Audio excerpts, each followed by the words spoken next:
오늘은 오병이어의 구원 표적, 오병이어의 구원 표적이라는 제목으로 말씀을 상고합니다.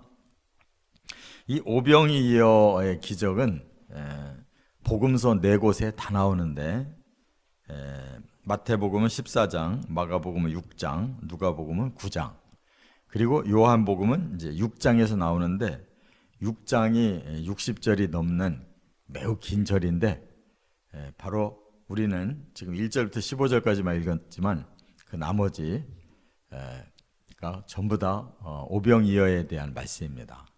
그래서 다른 마태, 마가, 누가에서는 이 오병이어의 기적을 이제 설명을 하질 않으셨지만 6장에서는 오병이어의 이 기적이 결국 구원이라고 하는 표적을 하나님이 예수님을 통해 주신 것이다라는 것을 해석을 해놨어요. 그렇기 때문에 우리는 이게 얼마나 중요한 건가를 이제 꼭 깨달아야 되는데 사복음서를 우리가 읽어보면 사복음서에 전부 나오는 내용들이 있고 일부만 나오는 것들이 있거든요. 그러면 마태, 마가, 누가, 요한이 다 이 기적에 대해서 썼다고 하면 그건 무슨 뜻이냐? 이거는 아주 예수님의 그 행하신 일 중에 가장 중요한 일 중에 하나다. 그거를 표현하는 거예요. 그렇기 때문에 내복음서에 다 이 사건을 담고 있다. 그 말입니다. 많은 교훈을 받을 수 있는 내용인데 가장 중요한 게 뭐냐? 이제 구원의 표적이다라는 거. 이것이 구원의 핵심 원리다라는 거. 이거를 꼭 알려주려고 사도 요한은 앞에 기적 얘기를 하고 뒤에서는 이 기적은 구원을 우리에게 보여주는 아주 놀라운 메시지다라는 걸 풀어주고 있어요. 근데 요 때가 지금 제가 이미 말씀드렸죠. 이제 3차 갈릴리 사역이 이제 본격적으로 시작된 거거든요. 그래서 예수님이 지금 이미 2년이 지나갔어요. 예수님 공생애가 2년이 지나갔고 이제 세 번째 유월절을 맞이했어요.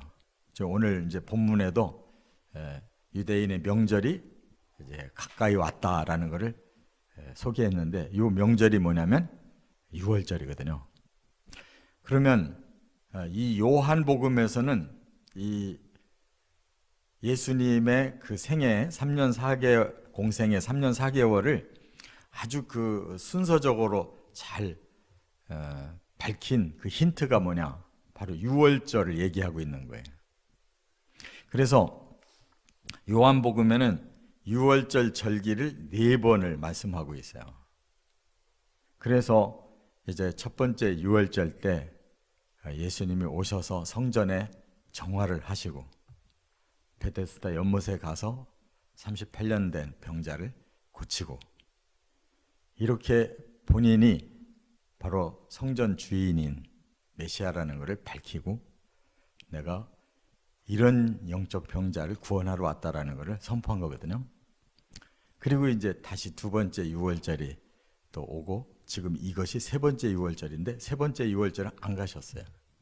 그냥 갈릴리에 머물고 계시면서 바로 이 오병이어 표적을 가지고 예수님이 자신이 바로 사람들을 구원한 떡이라는 것을 밝히셨다. 그 말이에요. 그렇기 때문에 이 사복음서를 종합해서 쫙 순서대로 진행해 가면 굉장히 드라마틱한 거예요. 이제 1년 남았단 말이에요. 왜냐하면 네 번째 유월절에 예수님 돌아가시는 거예요. 1년을 딱 남겨놓고 내가 바로 너희들을 위해서 희생할 떡이다. 나를 먹고 마셔라. 그래서 예수님이 십자가 전날 제자들 모아놓고 떡을 떼서 나눠주시면서 내가 바로 너희들을 위해서 희생할 그 몸이다. 또 내가 너희를 위해 흘리는 피다. 라고 말씀하잖아요. 이게 다 주제가 떡이지, 떡. 이걸 먹는 자는 구원받고 이걸 거부하는 자는 구원을 받지 못한다. 그래서 이게 대단히 중요한 구원 원리라는 거예요. 이 하늘에서 내려온 떡, 그게 바로 모세가 출애굽을 했을 때 이제 시간이 좀 지나니까 가지고 온 떡을 다 떨어져서 먹을 수가 없잖아요.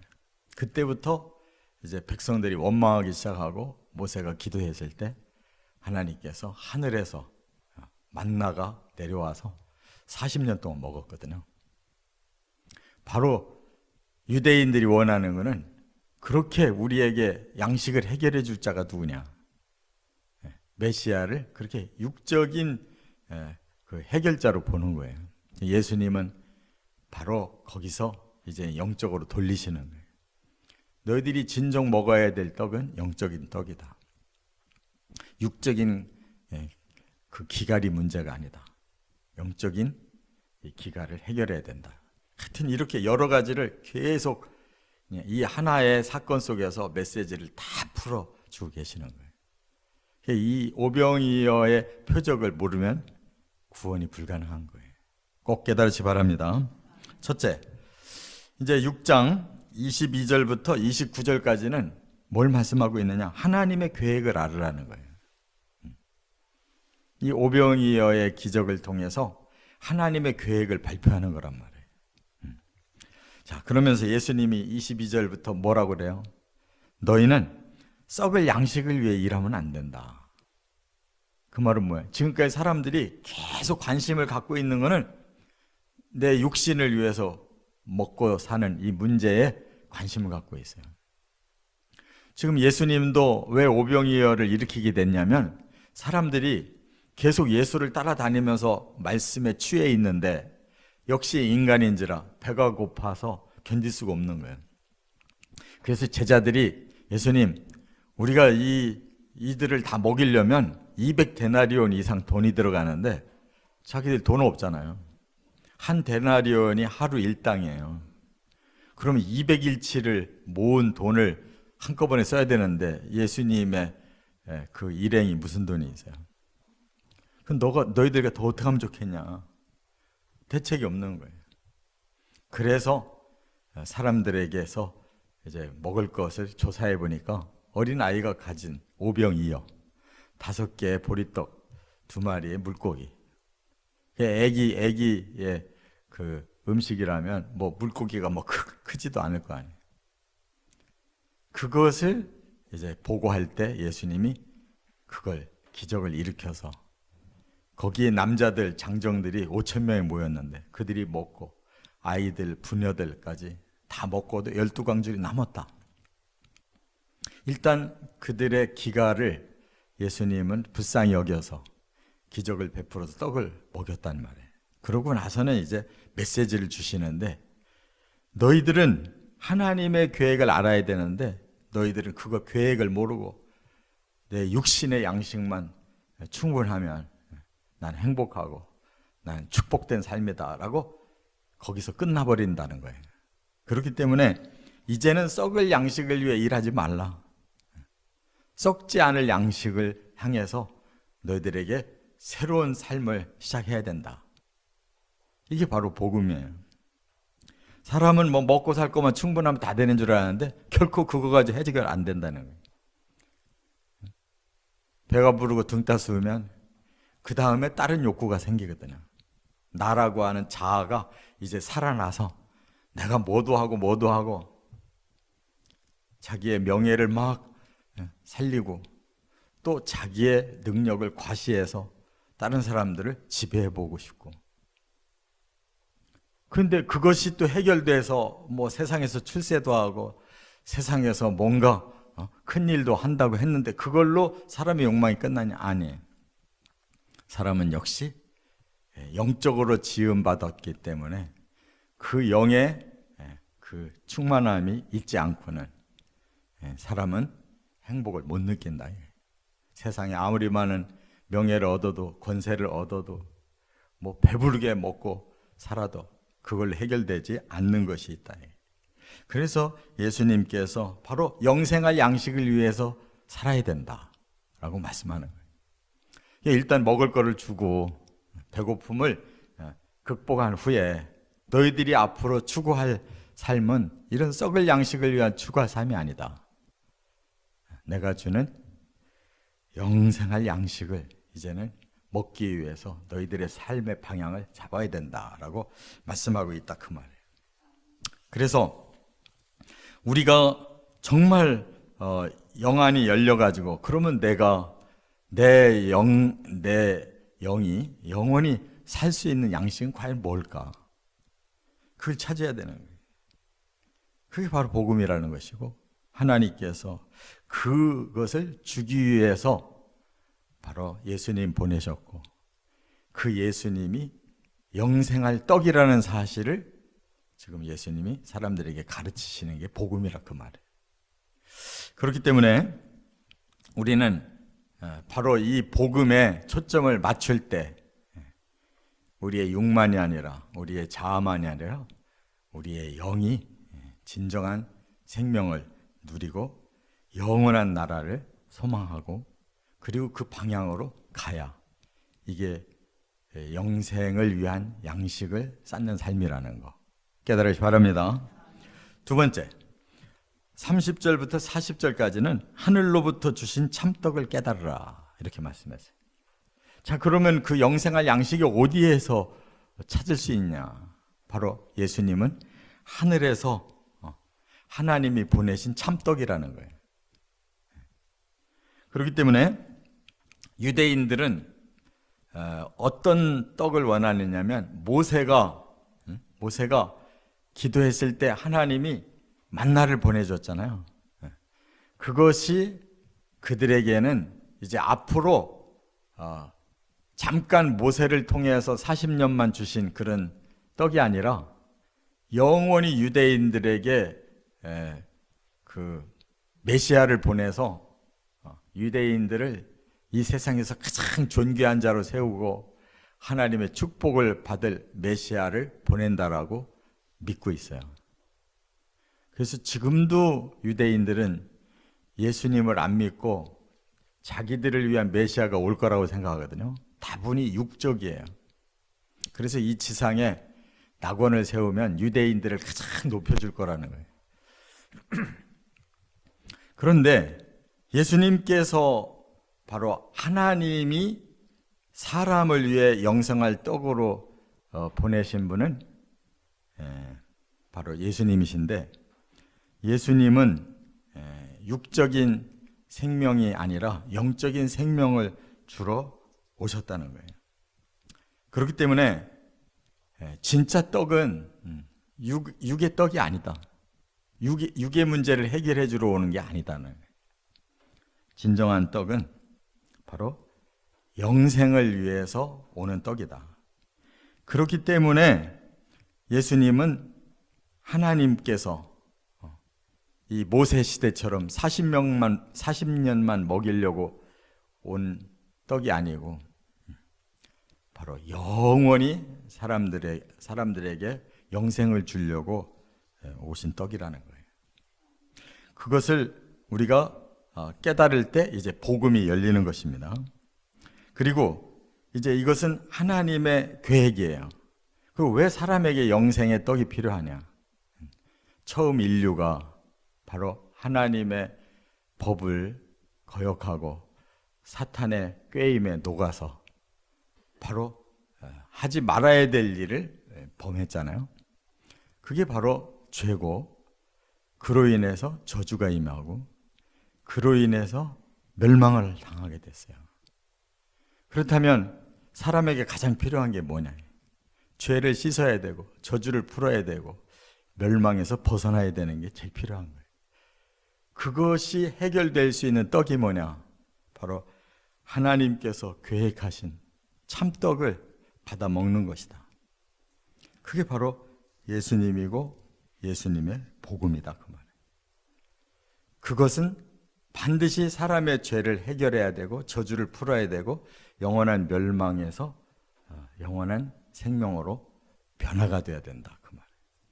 그것을 위해서 하나님의 계획에 참여하는 복음에 우리가 그 초청을 받아들이는 이것을 깨달아야 될 줄 믿습니다. 이거 못 깨닫고 그냥 여전히 나는 이 땅에서 잘 먹고 잘 살고 막 내 자아를 더 영화롭게 하고 또 다른 사람까지도 내가 움직일 수 있는 이런 권능을 가지고 살면 그 사람이 최고라고 생각하는데 아무것도 아니다. 모두가 다 육신이 낡아지고 병들고 죽을 때 그 많이 먹은 사람이나 적게 먹은 사람이나 명예로웠던 사람이나 무명의 사람이나 세상을 흔들었던 사람이나 흔들림을 당하며 사는 사람이나 다를 게 하나도 없어요. 죽음 앞엔 다 똑같아. 그리고 멸망이 기다리는 거예요. 그렇기 때문에 우리에게 필요한 것은 정말 영생하는 떡이 필요한 거지 그 이외에 다른 거 아무 의미가 없다는 거예요. 할렐루야. 그래서 이제 세 번째는 41절부터 59절까지 하늘에서 내려온 떡을 믿으라 이렇게 말씀한 거예요. 그럼 어떻게 해야 영생할 수 있는 떡을 우리 것으로 삼고 정말 그 떡이 우리에게 영생을 주겠느냐? 딴 거 없어요. 그 떡이신 예수 그리스도를 믿어야 된다는 거예요. 믿어야 된다. 그럼 뭘 믿으면 될까? 오늘 이 본문에서는 세 가지를 믿으라는 거예요. 하나는 성육신을 믿어야 되는 거예요. 성육신. 예수님이 하늘에서 온 하나님의 아들이래요. 그럼 이건 뭘 의미하느냐? 하나님이 인류를 구원할 메시아를 보냈는데 그 메시아가 본래 하나님이에요. 근데 사람을 구원하러 와야 되니까 사람의 조건을 가지고 오셔야 되는 거예요. 왜? 사람의 죄값을 치르려면 사람이 대신 죽어야 되는 거예요. 그렇잖아요. 근데 구약 시대에는 계속 짐승을 대신 바쳐서 임시 변통으로 죄를 사함 받았어요. 근데 수없이 짐승을 잡아 바친다고 그것이 실제 죄가 사해지는 게 아니거든요. 사람이 지은 죄는 사람이 그걸 당해야 된단 말이에요. 그래서 예수님이 사람으로 오셔서 사람의 죄값을 대신 치르는 것이 십자가란 말이에요. 그리고 사람이 죄를 해결하고 나면 이제 그 죄값이 풀리잖아요. 우리 사람들은 이 땅에서부터 저주를 받아서 영원한 멸망까지 들어가는 저주가 임해 있는데 죄를 해결함으로써 그 다음에 풀려야 된단 말이에요. 죄의 값이 풀려야 돼. 그게 예수님의 부활이란 말이에요.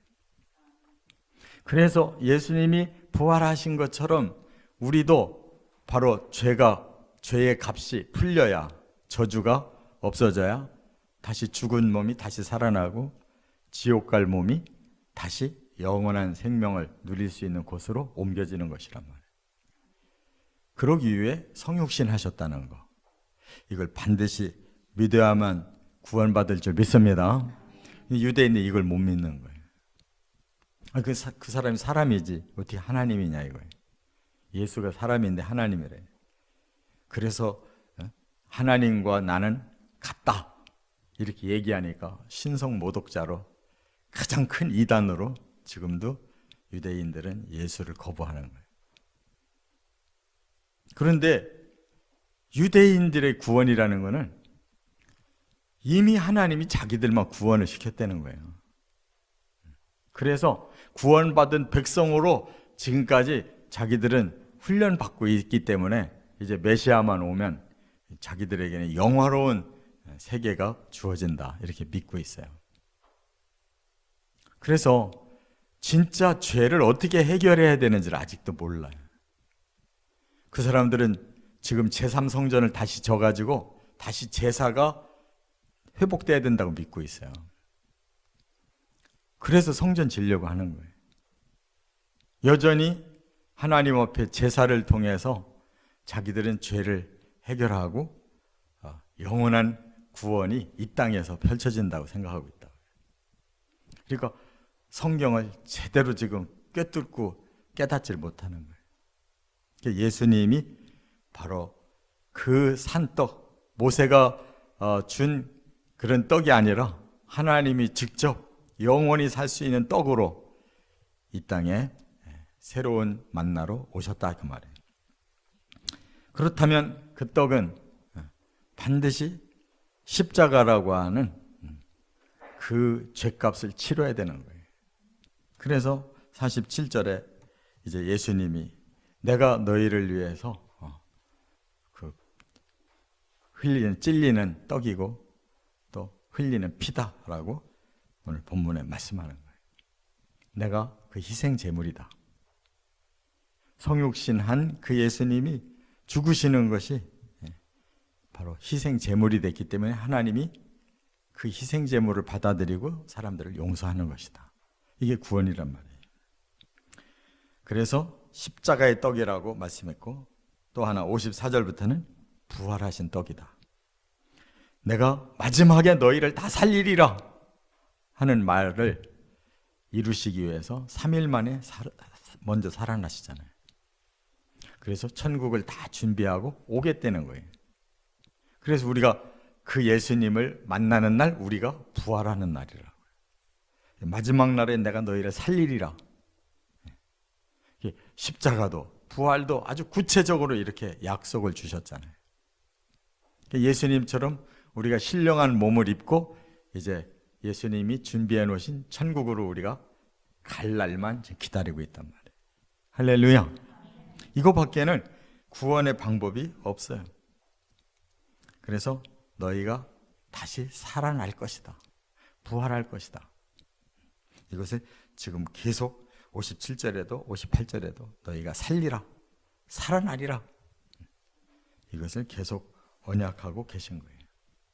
우리가 예수를 믿을 때 십자가의 보혈이 내 죄를 씻었다는 것이 확신이 생겨야 되고 또 예수님이 나를 저주를 풀어주시기에 먼저 부활하시고 예수님 오시는 날 우리가 예수님의 부활과 똑같은 체험이 일어난다는 것을 확신해야 되고 그 다음에 예수님이 바로 모든 문제를 해결하고 영원한 생명을 주신다고 약속한 대로 우리가 천국에 가서 영생을 반드시 얻는다는 것을 확신해야 된단 말이에요. 이것이 있으면 우리는 영원한 참떡을 먹은 것이에요.